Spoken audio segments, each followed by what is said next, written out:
Estas imagens foram todas obtidas no Portugal de hoje e, infelizmente, não se pode dizer que sejam raras. Lixo por todo lado, poluições várias, prédios empilhados como caixas de sapatos. Nem todo o país está assim, dirão alguns. E é verdade. Mas mesmo onde ele parece intocado, por dentro o país já sofre. Terras contaminadas, águas subterrâneas inquinadas, produtos em que não se pode ter confiança. Em escassas décadas ficámos expostos à modernidade, o que não significa que tenhamos ficado modernos. Os padrões de consumo podem ser quase idênticos aos de outros países europeus, mas o nível de desenvolvimento, esse, continua baixo. O que disparou foram os nossos níveis de degradação ambiental. O país já não tem as magras vantagens ambientais do seu atraso e ainda não adquiriu as do progresso.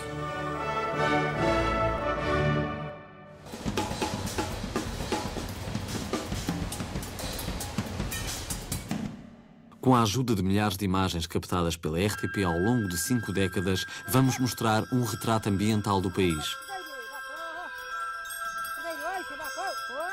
Até há poucas décadas, Portugal foi um país rural, quase um museu. Faziam-se documentários a exaltá-lo. O gado é uma riqueza, e o pastor é, por dias ou por semanas, o fiel depositário dessa riqueza, desde que o sol nasce até que se esconde lá longe para as bandas do mar.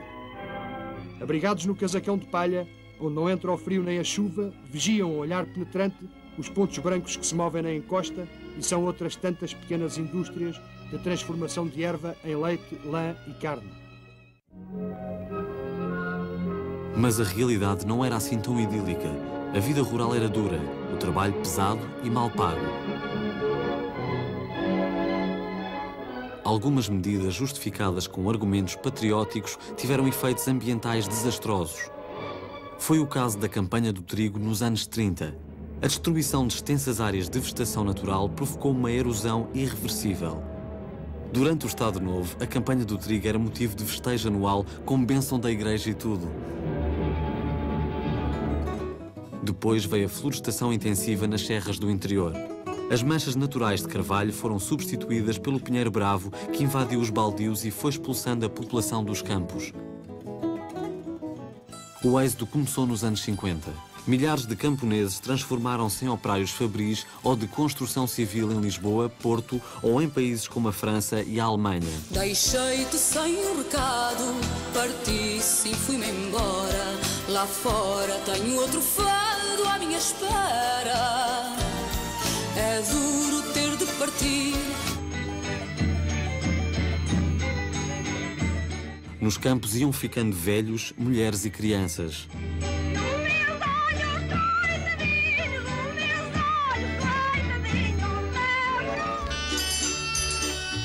Mas a vocação agrícola continuava bem enraizada e a televisão mostrava isso.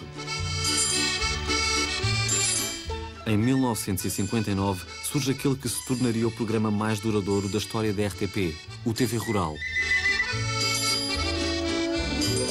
Fazia a crónica das tímidas novidades tecnológicas que iam aparecendo por cá. Como lembrava Sousa Veloso em finais de 60, a olivicultura equivalia ao valor de toda a indústria de construção civil e reparação naval de todo o continente e ilhas. Pode começar aqui a história dos ovos, quando eles chegam à sala das chocadeiras, onde são recebidos por uma rapariga simpática e gentil. Foi também o caso dos aviários, quando o frango entrou na dieta dos portugueses. 21 dias já lá vão, e a empregada tira carinhosamente para fora os tabuleiros com dezenas de pintainhos. A seguir, numa caixa de cartão, os pintos vão para a creche, que tem aquecimento central. A vida na creche é monótona, mas quando mal cuidam, quando menos esperam, chega o dia da liberdade. Os galinheiros, à hora do almoço, é uma festa. À mesa, todos querem apanhar o melhor bocadinho. E assim é que se engorda, até à altura em que, para muitos, chega o momento fatal. Logo em seguida, a ave é mergulhada num banho de água quente a 55 graus, temperatura ideal para se degradar facilmente. Para isto também se inventou uma máquina, e é o que estamos a ver. Para os golosos, a galinha já começa a tomar aspecto de quem está a pedir panela. Em curto espaço de tempo, passamos da poesia a uma necessidade vital do homem, a alimentação. E do aviário, com escala pelo frigorífico, a nossa vedeta vai direitinha para a loja. E na mesa, termina a trajetória de tanto esforço e canseiro. Entretanto, mesmo antes dos anos 70, a indústria da celulose já reclamava terrenos para o eucalipto, uma árvore de crescimento rápido e efeitos devastadores plantada em milhares de hectares pelo país fora. No pós-25 de Abril, a reforma agrária ocupou-se de questões sociais e políticas. As ambientais eram obviamente secundárias.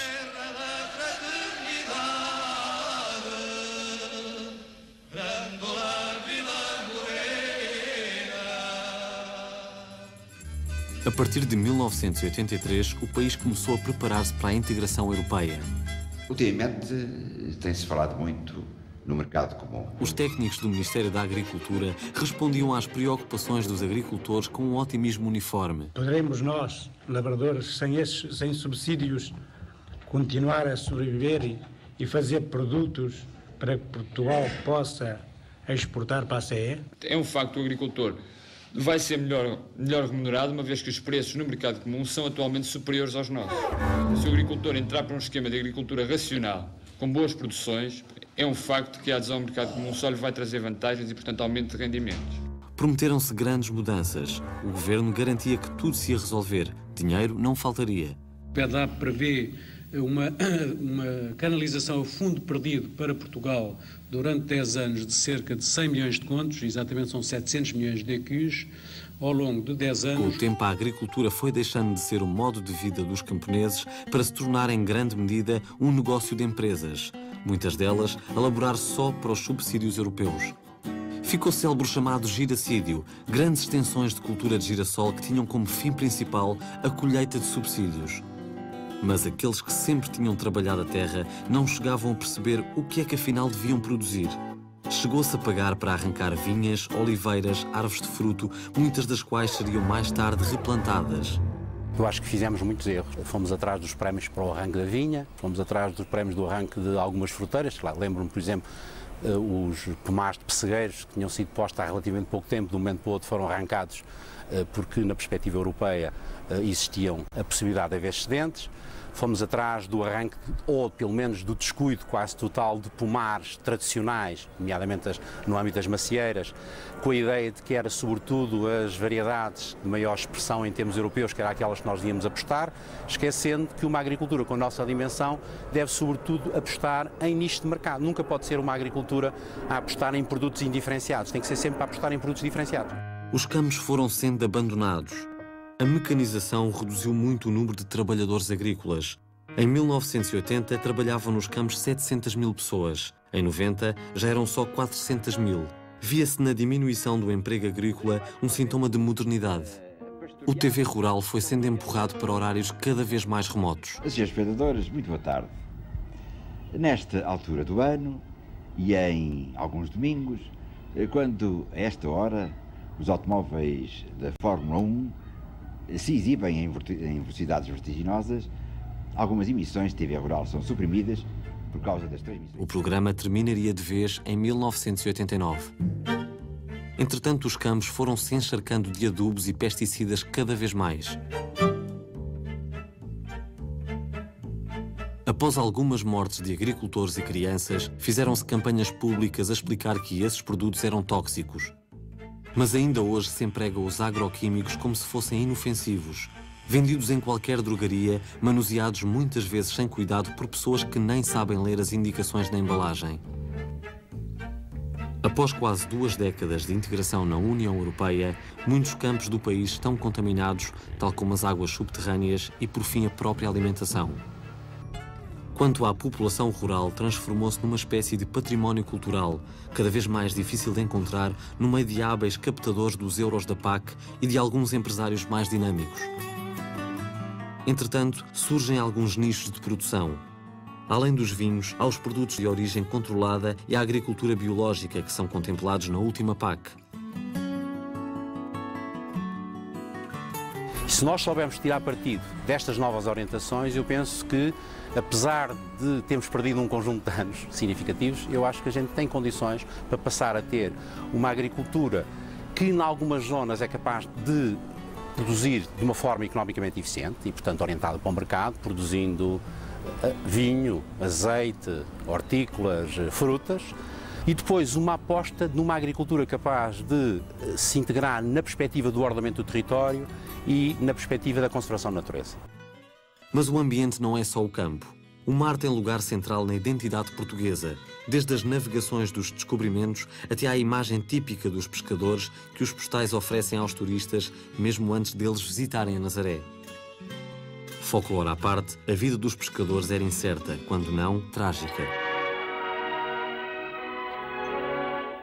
Os homens do mar, os pescadores de rosto queimado pelo sol e curtido pela salina, da abnegação tão grande como o horizonte dos seus olhos, são heróis cotidianos, heróis de toda a hora.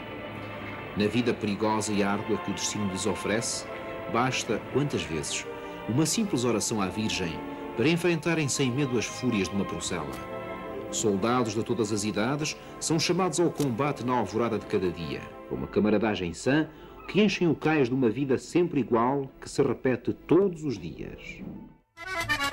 Portugal ainda é o país da União Europeia com maior consumo de peixe per capita. O mar continua a ser o nosso maior recurso em riqueza e em extensão. Em finais dos anos 50, algo tinha mudado na visão oficial das pescas. O Estado Novo resolveu integrar em corporações a população pescatória. Criaram-se lotas e bairros de pescadores. Investiu-se na frota bacalhoeira. A frota dos pescadores da Terra Nova recebe a bênção de onde outrora partiam as caravelas. Fazem-se heróis desses homens. São dados como exemplo. Os melhores dentre eles são chamados pescadores de primeira linha. Na idade do serviço militar, o governo dá-lhes a escolher entre 7 campanhas de pesca nos bancos da Terra Nova e a guerra colonial. O estadista com a gente humilde do mar. Antes a largada dos lobos bacalhoeiros para mais uma faina nos bancos da Terra Nova e da Groenlândia, odisseia que se repete todos os anos, Salazar raramente se escusava a receber uma representação desses lobos do mar com os quais tomavam um cálice de Porto. Também a indústria das conservas se tornou uma das principais fontes de emprego em algumas zonas do litoral. No início dos anos 70, a exportação de produtos piscícolas representava uma fatia importante.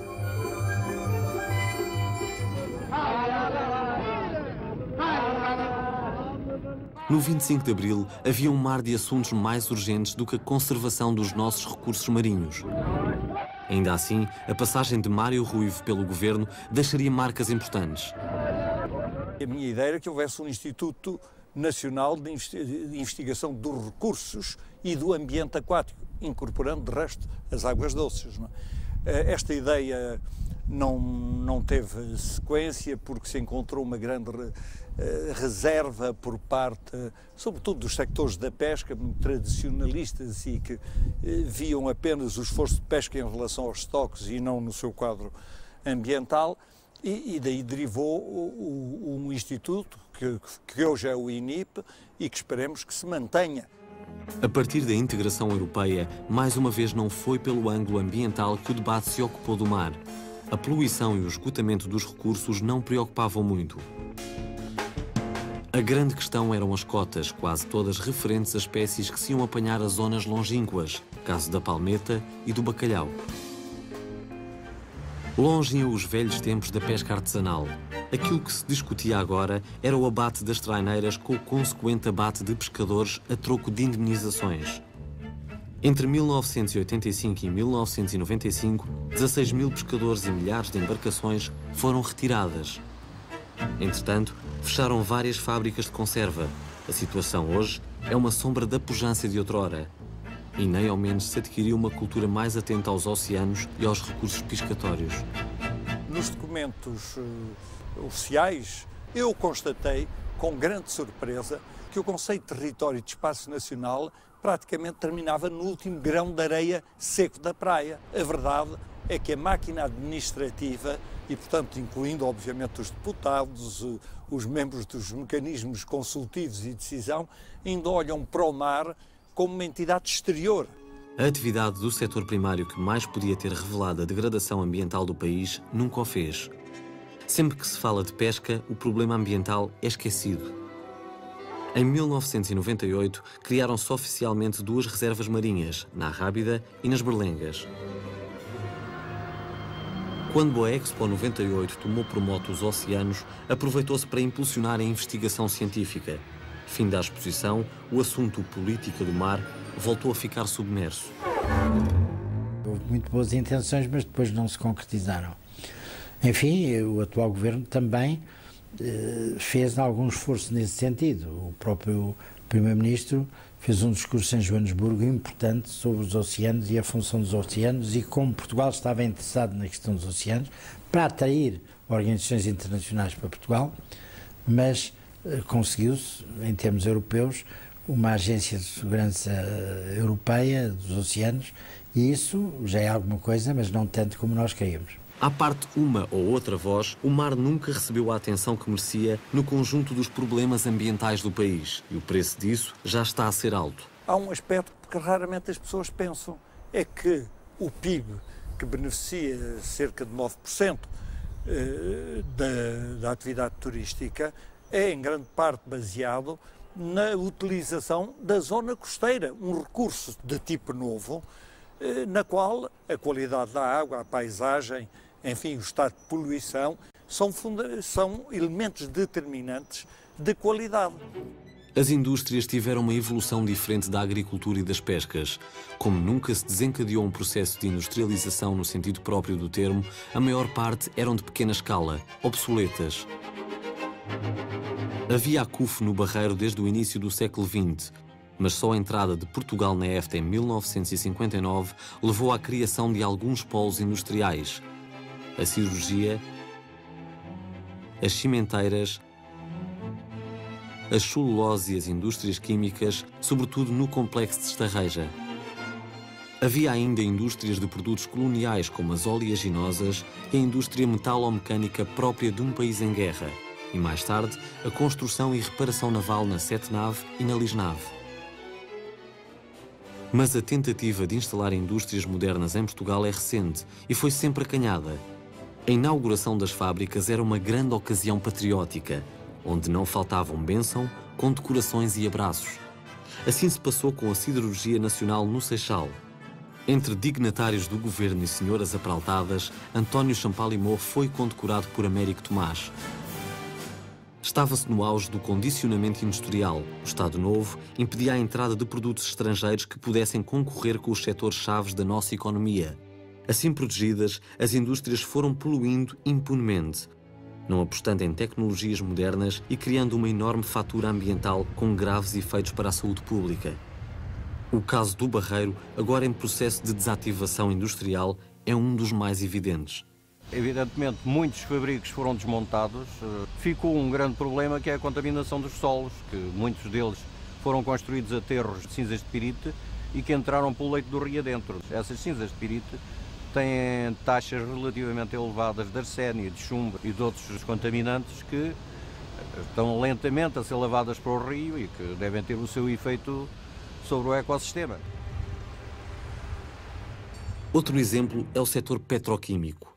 O país chegou a ter 3 refinarias que pareciam competir para ver qual poluía mais.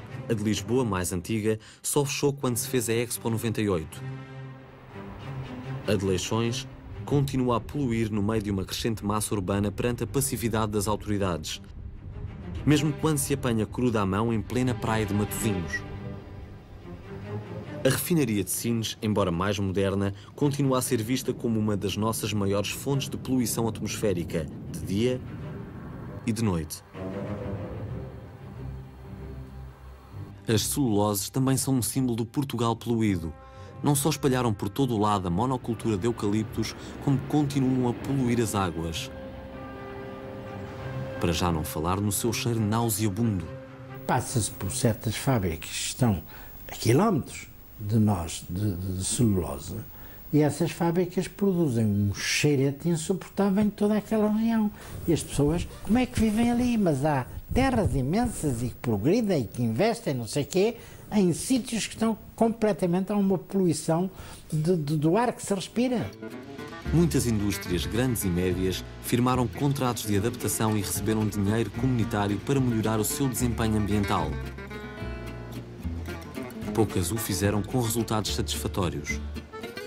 Os contratos de programas têm sido até hoje quase, enfim, a sua maioria, verdadeiramente formas encapotadas de subsídio e apelos a nacionalismo para continuar, digamos, uma não evolução que é o que está em causa. O mais grave é que as emissões industriais permanecem quase um segredo. O Estado protege-as da opinião pública e do debate. Um zelo que não cheira muito bem. Indústria pujante e poderosa no país é a construção civil. Chega-se a vê-la como um barómetro da economia. Mas está no cerne de um dos nossos maiores flagelos ambientais, o desordenamento do território. Com o nosso centralismo, as obras públicas foram decisivas na organização do território. As primeiras grandes obras do regime foram as barragens. A eletrificação e a irrigação eram prioridades políticas no continente e nas colónias. Esta a gigantesca barragem da Campamba.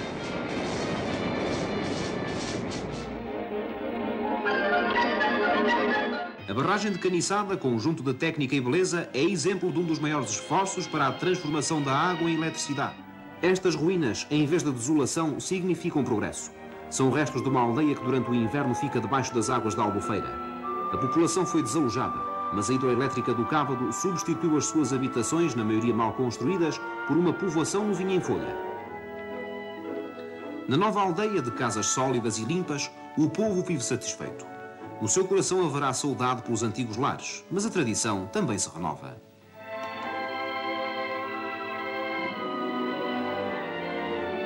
AEI-OU, a hidroelétrica também construiu uma escola. E no ponto mais alto, ergue-se uma igrejinha a que não faltam os sinos nem o galo. Outras grandes obras eram as pontes. Dou graças a Deus e declaro aberto ao trato e posta ao serviço da nação a Ponte Salazar.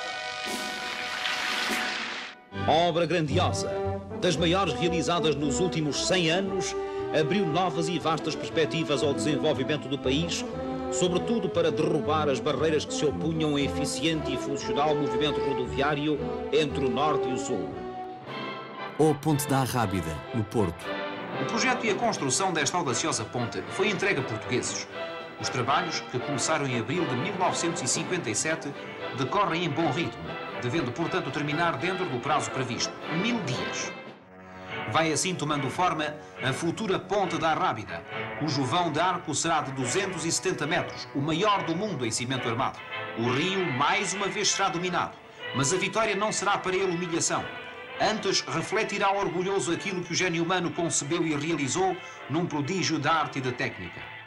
E houve os muito celebrados primeiros 20 km da Autostrada do Norte entre Lisboa e Vila Franca de Xira. A Autostrada Lisboa-Vila Franca, marco indelével da progressiva melhoria da rede rodoviária do país, praticamente inexistente antes da arrancada de Braga. Mas foi sobretudo com os fundos europeus que as autoestradas se tornaram as grandes estrelas das obras públicas. Em 1986, Portugal tinha 190 km de autoestrada. Hoje tem 3.500. As novas estradas ajudaram a modernizar o país, mas aumentaram vícios existentes, concentração no litoral, macrocefalia urbana. Outra consequência foi o enorme predomínio do transporte rodoviário sobre o ferroviário. Enquanto se construíam milhares de quilómetros de autoestradas, desativavam-se 800 quilómetros de linha férrea. A qualidade de vida, essa, tem procurado consolo sobretudo no consumismo. Durante muito tempo, fomos um país sóbrio. Quase todo o comércio se fazia ou em feiras ou em pequenas mercearias e drogarias. Vendia-se fiado e apenas o necessário. Considerava-se luxo bens que hoje em dia estão disponíveis em qualquer supermercado. A própria pasta de dentes não se podia considerar um produto comum. Era divulgada em feiras com a ajuda de cobaias.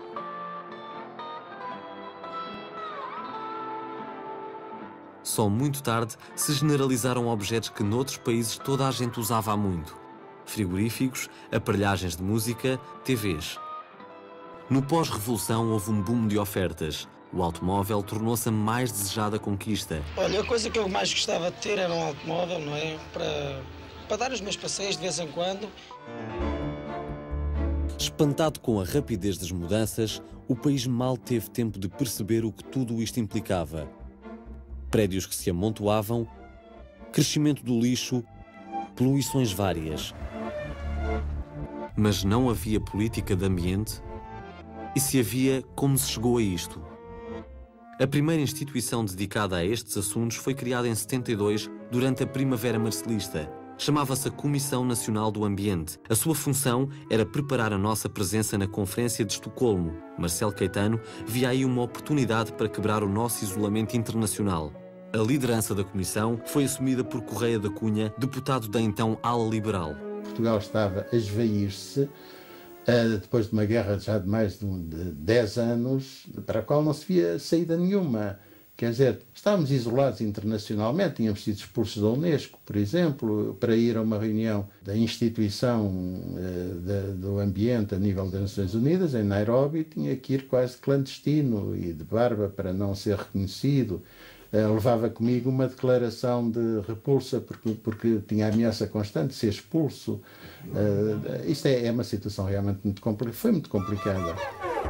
Eu reforçava a ideia de que é importante arrumar a casa. Se Lisboa não tem os problemas que tem Londres ou Nova Iorque ou Tóquio, depois mais uma responsabilidade nos cai em cima, que é de evitar que lá cheguemos. Uma vez que não se conseguiu, em verdade, por uma política preventiva, procurando, enfim, beneficiar do atraso que existia, atraso em termos de desenvolvimento económico, com as medidas adotadas em países mais avançados, caímos nos mesmos erros e nas mesmas dificuldades. Poluição atmosférica, o ruído, enfim, uma série de preocupações que a Comissão do Ambiente procurou, de alguma forma, cobrir e trazer até ao público pelos programas que foi fazendo.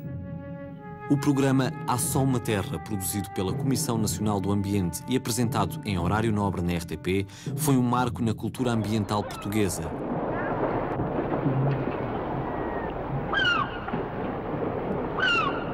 Ao contrário do que então era habitual, a série assumiu um tom crítico. Quando se trata da generalização dos adubos e pesticidas, ou quando se trata da implantação de uma nova fábrica, quem efetivamente decide dos prejuízos, dos benefícios? Afinal, a pergunta em que vimos sempre cair.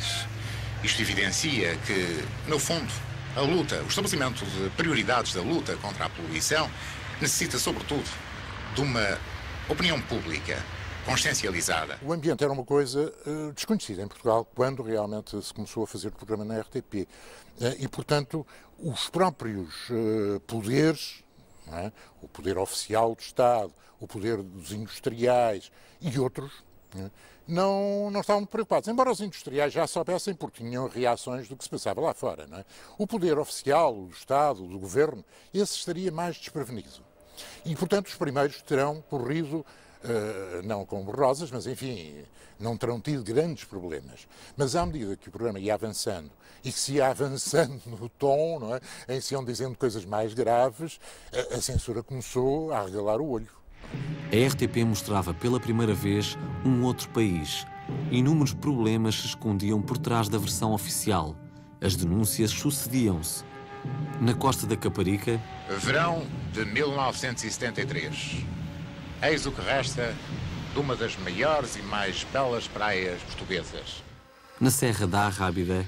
Para explorar durante alguns anos a chamada Brecha da Arrábida, uma formação característica desta área e que foi utilizada em muitos prédios de Lisboa, prédios de luxo. Depois abriu-se esta ferida irrecuperável, uma vez que a vegetação natural nunca mais se poderá apossar desta parcela. No Barreiro... Em princípios deste ano, os encontros de futebol que se disputavam nos campos do Barreiro foram afetados. O fumo proveniente de uma fábrica de ácido sulfúrico impedia por vezes a visão. Escutavam-se ao vivo as queixas do povo. Quer contar-nos o que se passa? O que se passa é toda a hora da noite. É um barulho que não se pode suportar. Só de noite? É de noite e de dia. Tanto de dia como de noite. Mas de noite então... Estes gases fazem um mal terrível porque têm noites inteiras que não durmo. A roupa fica toda com pintas verdes e pintas pretas. Se vê aqueles bocados, parece ferro moído em cima da hortaliça. De maneira que, é claro, não fica com a hortaliça assim um bocado desfeituosa. Mas ao lavar aquilo sai. Agora, não soubemos o resultado. É se aquilo prejudica a saúde, se não. A opinião dos cientistas também contava.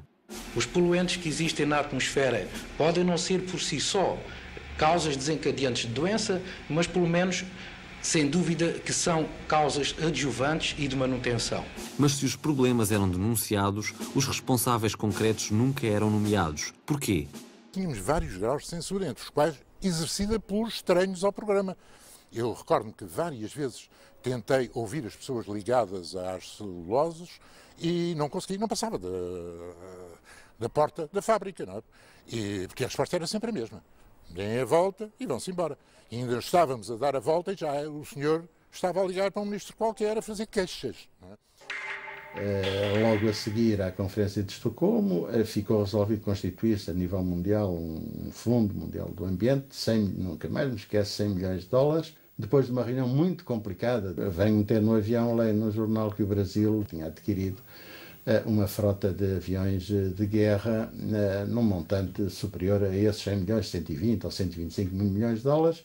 Isso fez muita confusão. Quando chego cá, sempre com as urgências, tinha a equipa à espera, chapam-me com a máquina à frente e eu largo isso exatamente assim. Como é que é possível que um país realmente atrasado, com tantas dificuldades, com uma população realmente vivendo muito mal, gaste mais do que isso mesmo em armas de guerra. E depois tive conhecimento pelo próprio Ramiro Valadão de que lamentava muito, mas tinham tirado do programa aquela parte.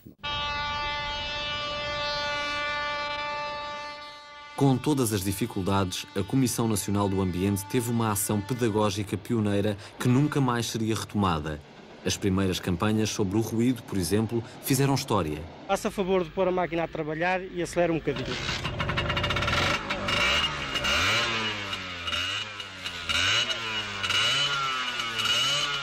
Também se tentou fazer o inventário das fontes de poluição e a análise da água das praias, bem como preparar alguma legislação. Mas não foi fácil. Eu sou convidado, estava a acabar o meu curso de Direito, eles tinham um consultor jurídico, era o Magalhães Mota, e aquilo era uma comissão intergovernamental, feita para empatar jogo. Melhor, o Correio da Cunha queria que ela trabalhasse, mas depois tinha o quê? Os diretores gerais, todos os ministérios, queriam empatar jogo. Ou porque queriam manter competência, ou porque eram ministérios económicos que achavam que falar em poluição e ambiente é criar problemas para a atividade económica. Preparavam-se diplomas, faziam-se estudos, mostrava-se como era lá fora. Eu tinha reuniões infindas, olhavam para mim como quem diz isto, tipo, é um miudinho, vem com ideias subversivas, ou pelo menos um bocado estranhas, e é evidente que no país ainda não é possível, há de ser possível um dia, mais tarde, daqui 20, 30, 40 anos. Agora, foi o núcleo, o embrião, de uma chamada de atenção para problemas ecológicos. Estamos a falar há 34 anos, ou há 33 anos. Era revolucionário para a altura.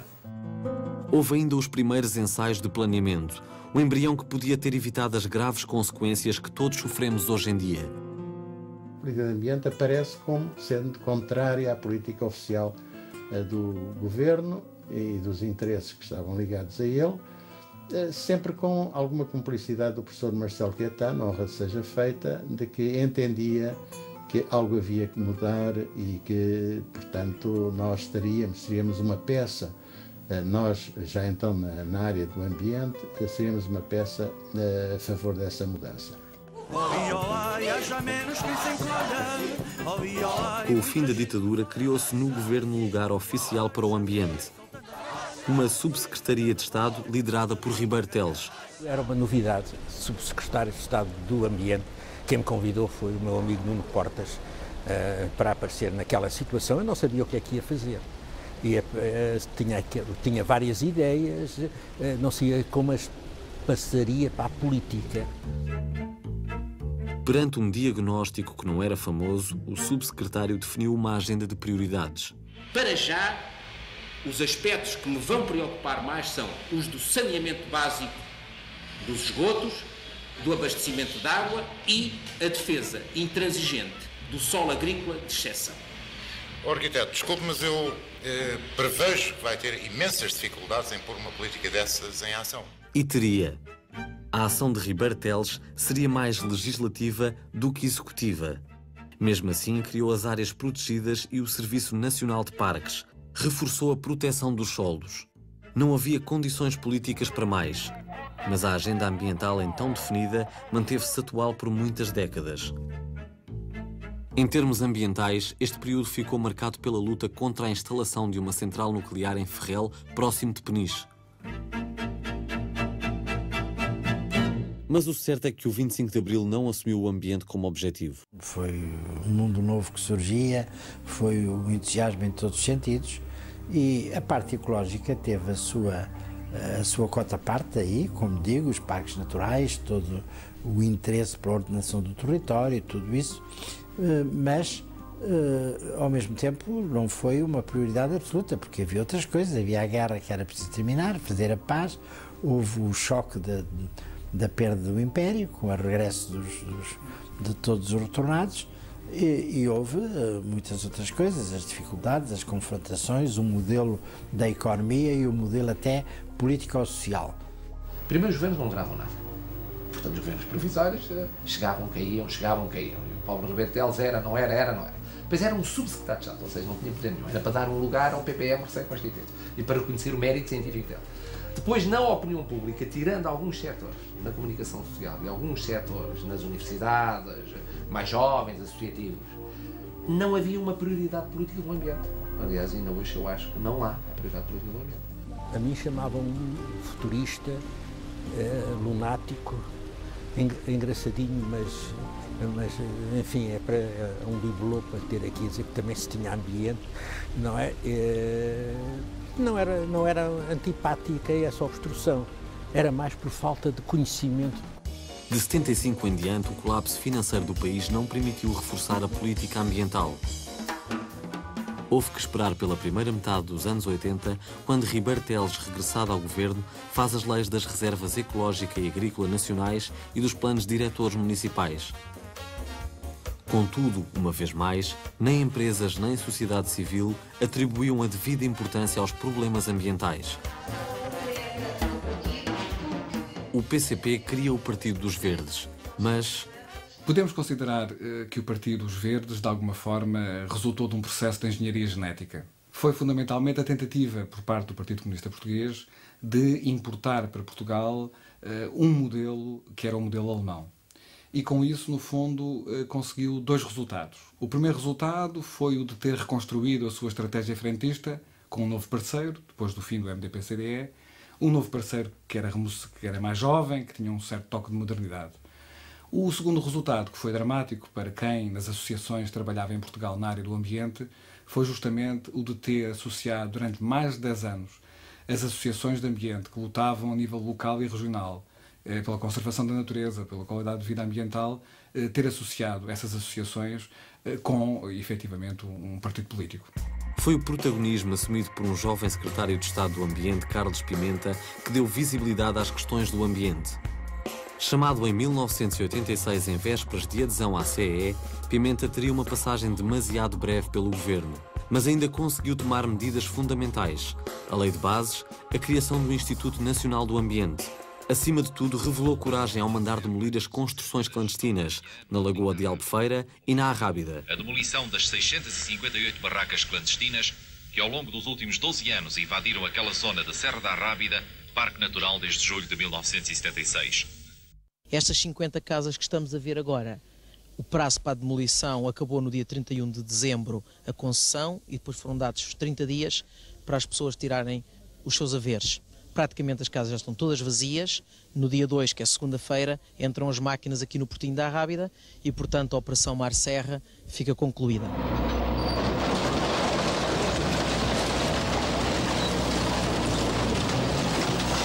Seguiram-se as demolições na Ria Formosa, onde a contestação foi mais estridente.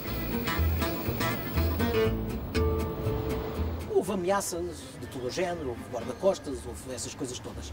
Mas isso, digamos, fazia parte, olha, do exercício da profissão. Mas a firmeza do Estado não era coisa para durar. Tornado incómodo, Pimenta rapidamente seguiu para deputado em Bruxelas. Os seus sucessores nunca mais tiveram a mesma vimência, nem o mesmo poder. Eu costumava dizer aos diretores gerais, quando eles diziam assim, há muitas pressões para aprovar isto ou para aprovar aquilo. Eu costumava dizer, mas alguém vos apontou uma pistola à cabeça? É que se apontou, a vossa decisão não tem valor, porque foi sob coação. Se não apontou, vocês não estão em risco de vida, não têm. Desculpa, esta história da pressão está em quem a recebe, não é quem a faz. Porque se quem recebe a pressão for imune à cunha, for imune à pressão, não há pressão que lhe valha. Macário Correia já recebeu uma pasta subalternizada no governo, com poucos recursos e exígua força política. Olha, em relação às indústrias poluidoras da pasta de papel, concretamente do Caima e de Cacia, foram-lhe aplicadas multas, aquelas que a legislação previa e que possibilitava naturalmente multas por descargas sem licença e descargas que naturalmente tinham um efeito negativo considerável no meio aquático. Mas além disso, quanto é que foi a multa, digamos? Foi de umas centenas de contos. A lei não permitia Isso para mais. empresas que ganham milhões de contos por ano. Ouça, isso é como multarem a mim em 10 tostões. É o mesmo que nada. Eu dou-lhe exemplos de cada... Chegados os fundos europeus, a prioridade era o crescimento rápido. O ambiente passou a ser visto como um empecilho. Depois de tanto tempo, de tantas afirmações do professor Cavaco, que estamos no pelotão da frente, o ciclista e tal, e que estamos quase, na realidade foi tudo focalizado para os dinheiros de Bruxelas. Quem é que aproveita mais, como é que aquilo encaixa na nossa economia, e, portanto, não houve a capacidade de ver aquilo que eu perguntei, o que é que os senhores, membros do governo e, enfim, responsáveis, querem fazer de Portugal, o que é que querem que Portugal seja. Entretanto, as associações ambientalistas tornaram-se visíveis e interativas. Alguns conflitos mobilizaram as pessoas como há muito não se via. Em 1989, houve polémica por causa de uma exploração de caolino em Barqueiros. Um enfrentamento com a GNR provocou a morte de 2 jovens. Houve também a luta contra os eucaliptais em vários sítios do país. A ação popular observada por ecologistas da Quercus foi travada por uma GNR bem apetrechada de elementos. Umas corunhadas puseram em respeito os mais ousados. Decisivo foi o fim do monopólio da RTP. Com os canais privados, os problemas projetaram-se a um nível inédito. A população de Val da Tábua não é de ferro e fartou-se. E chamou os jornalistas por sua conta e risco. Os autarcas, obrigados a vir também. E os donos da pecuária, claro, não gostaram. Então faz favor de sair, faz favor de sair. Ei, mas não faz favor de sair. Bem, agora não me venham atrás de mim, pelo amor de Deus, pá. Eu estou a tentar só. Vai. As televisões começaram a ser chamadas pela população como se fossem uma espécie de última instância de recurso administrativo. Não se quer defender, portanto. Ou, em alguns casos, a primeira. E fugiu. Na sociedade portuguesa surgiram inúmeras tensões políticas. Em 1993 e 94, Mário Soares dedicou 2 presidências abertas aos subúrbios e ao ambiente. Os desenvolvimentistas, a qualquer preço, utilizaram essa expressão do fundamentalismo. Não gosto nada mesmo dessa palavra, porque essa palavra é uma desculpa para não fazer as questões que devem ser feitas. Soares não gostou do que viu. Está péssimo, está péssimo. Foi apaziguador quando pôde. Foi pedagógico. O senhor pode abrir aqui uma estrada por aqui abaixo. Poderia eventualmente abrir. Mas amanhã viria aqui pessoas de outras formações, um americano, um asiático, um europeu qualquer, chegavam aqui e diziam: quem foi o criminoso que estragou isto? Era o senhor. Claro que o senhor não gostaria disso. E interpelou a sociedade civil. Com o vosso idealismo, para nos batermos por um Portugal verde, por um Portugal sem lixo, por um Portugal lindo. Mas o elan foi-se perdendo. Em cultura ambiental limitou a consciência pública e gerou equívocos. Veja-se a resistência popular à substituição das lixeiras. Desde o tempo em que as velhas barcaças transportavam os detritos de Lisboa para a outra banda, até ao crescimento exponencial do lixo, o problema foi sendo esquecido ou menosprezado. A partir de certa altura, o governo quis encerrar as mais de 300 lixeiras a céu aberto, substituindo-as por aterros. Mas as populações, mal informadas do que se tratava e escaldadas por um passado injusto, contestaram. Em alguns sítios com razão, noutros sem ela. Apesar dos protestos, a política avançou. José Sócrates fez disso a sua bandeira. Encerradas todas as lixeiras oficiais em 2002, a proliferação do lixo não cessou, como se vê um pouco por todo o lado. Dir-se-ia que pior não podia haver, mas havia. Foi a novela dos lixos industriais. Os resíduos eram lançados em rios e solos sem qualquer tratamento. Em meados de 80, o primeiro governo de Cavaco Silva fez uma lei e um primeiro levantamento da situação. Escolheu-se Sines para receber uma central de incineração e Grândola para um dos aterros industriais. Tudo decidido sem transparência. O povo não gostou e reagiu. O Ministério do Ambiente ainda insistiu que ia avançar com os projetos. A posição do Governo é inflexível. Vamos implementar em Portugal, naturalmente, o Sistema Nacional de Resíduos Tóxicos Perigosos. Mas a contestação já era incontrolável. Em Vagos, por exemplo... Que não despejem o veneno no nosso quintal. À senhora Ministra do Ambiente, que disse que se não fosse bem, fosse mal, eu permito-me lembrar o que o Marquês de Pombal disse há 200 anos ao rei de Espanha. Um homem pode tanto em sua casa que depois de morto são precisos 4 para tirar de lá. Nem faltou a solidariedade do ator Jeremy Irons, que estava no Alentejo a rodar A Casa dos Espíritos. To transport toxic waste to a central point, such as Sines, mix it up, all these different chemicals, and burn it at high temperature to produce a cocktail of lethal gases, some of which, all statistics show, will escape into the atmosphere and poison over time the surrounding sea and land, is not in Portugal's best interest. O governo começou então a dar sinais de recuo. Nada se fará contra os interesses das populações, contra os interesses das atividades que elas aí desenvolvem. E recuou mesmo. Sines foi posto de lado e voltou-se à estaca zero. O governo social-democrata conseguiu convencer a autarquia de Estarreja a aceitar uma central de incineração. Mas o PS ganhou as eleições e voltou tudo à estaca zero. O novo governo decidiu abandonar a incineração dedicada e entregar a tarefa de eliminar os resíduos às cimenteiras. Com a designação de Sozelas e Maceira em finais de 1998, a contestação explodiu. Eu percebo as pessoas, não percebo é quem as manipula. A Assembleia da República suspendeu o processo e criou uma comissão científica independente para estudar o assunto. A comissão manteve Sozelas e trocou Maceira por Otão, na Arrábida. Os protestos subiram de tom.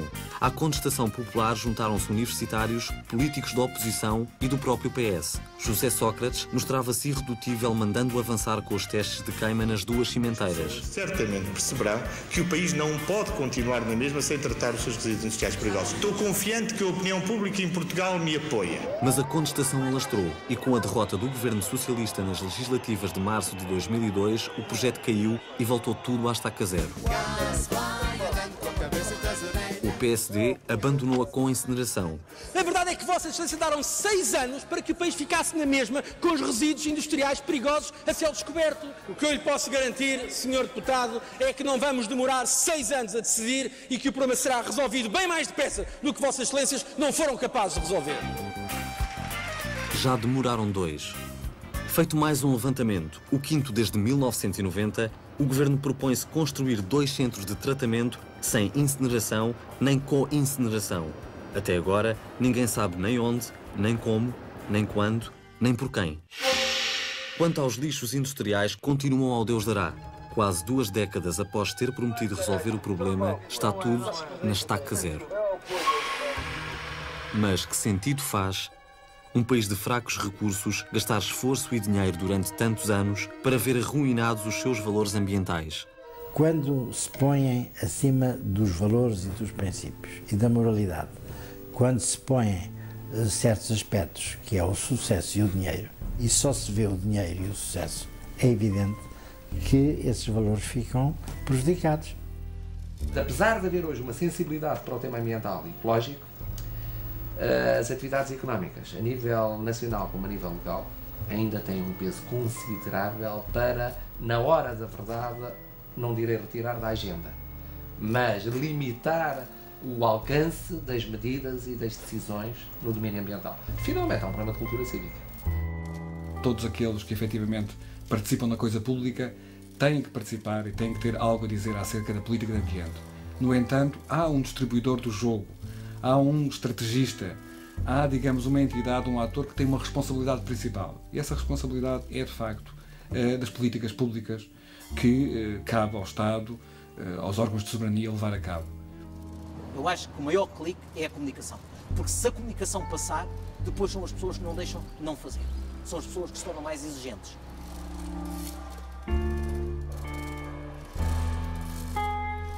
No final desta história, algumas conclusões parecem impor-se. Uma é que em matérias ambientais, a falta de transparência nunca compensa. Uma informação clara e séria é talvez o único antídoto eficaz à manipulação. Outra conclusão evidente é que o ambiente constitui um fabuloso recurso para a economia e para a autoestima do país. Compreende-se que um país como Portugal quisesse crescer rapidamente, ter acesso aos invejáveis bens materiais dos outros países desenvolvidos. Mas todo esse processo podia ter sido feito de uma forma muito mais saudável e racional. Passadas 2 gerações em revista, será a geração futura que irá querer perceber como é que em tão pouco tempo se chegou a esta lastimável condição ambiental. Citando Padre António Vieira, sabei, ministros, que se vos há de pedir estreita conta do que fizestes, mas muito mais estreita do que deixastes de fazer. Pelo que fizeram, se hão de condenar muitos, pelo que não fizeram, todos.